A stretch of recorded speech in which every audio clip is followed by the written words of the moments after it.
About a month ago, I came across a remarkable young Irish woman on TikTok by the name of Lauren Spencer.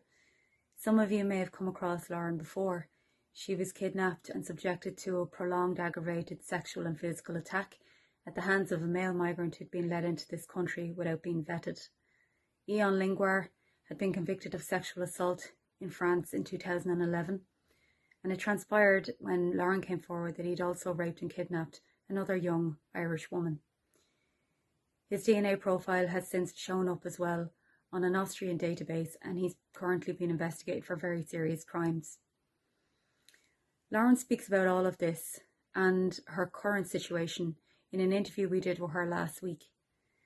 I'd encourage everybody to watch and share this interview. She's facing homelessness for the second time since this attack through no fault of her own. She's pregnant, she has a baby due in October, and she has a 6-year-old boy with special needs. Her little fella found it very hard to cope in the homeless hostel, and Lauren herself was subjected to a second attack in that situation. She talks about how she was treated and how the online platforms are treating her and lots of other things. Now, she's not shouting from the rooftops about hate speech legislation. She doesn't have an agenda.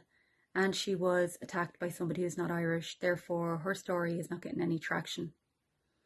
She doesn't have Ruth Coppinger or Rosa at the Socialist Party or anyone in the Dáil giving her a standing ovation, and she certainly doesn't have the media in her corner. RTÉ and Virgin Media never even highlighted her story in the first place. It was in a couple of online publications, and RTÉ was not one of them. So basically, Lauren has had no support from the state, despite the fact that, in my opinion, they are solely responsible for what happened to her. All her teeth are going to fall out because of the impact wounds of the assault, and she can't afford to pay for it.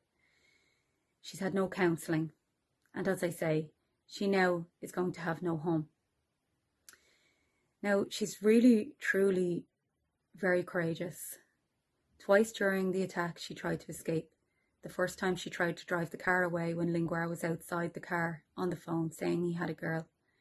She doesn't know how to drive, so she failed in that attempt, and she was heavily punished for what she did. The second time she tried to escape, she grabbed the steering wheel of a moving car, she punched Linguar in the face, and she got out of the car and was stalked all the way home. But return home she did, to her little boy. She had pleaded for her life with that man, and if she hadn't done what she did, she would have returned home in a body bag, and that's the reality. She won't be the last victim either. There's been other victims since, and there will be victims again. In the last few weeks alone, we've seen 2 cases where 2 migrant men, separate cases, have gotten off after sexually assaulting girls on public transport. A 14-year-old girl in one instance, a 16-year-old girl in another instance. Where's the outrage about those cases?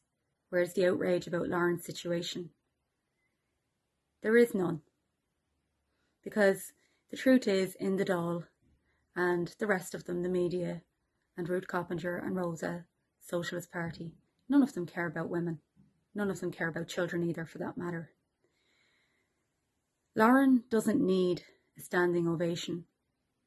She doesn't want a standing ovation, certainly not from hypocrites. What she does need and what she does want, and what is her right, is to have a home.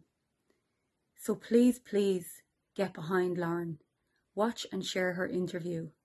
There will be a GoFundMe link in the description box. Her friend has set up that fund. Please donate to that if you can, and if you can't, just share it around. Let's make a fuss about Lauren's story, please, because she is really, truly the victim of an absolutely horrendous crime, and she just wants to get on with her life. Please share her story. Thank you.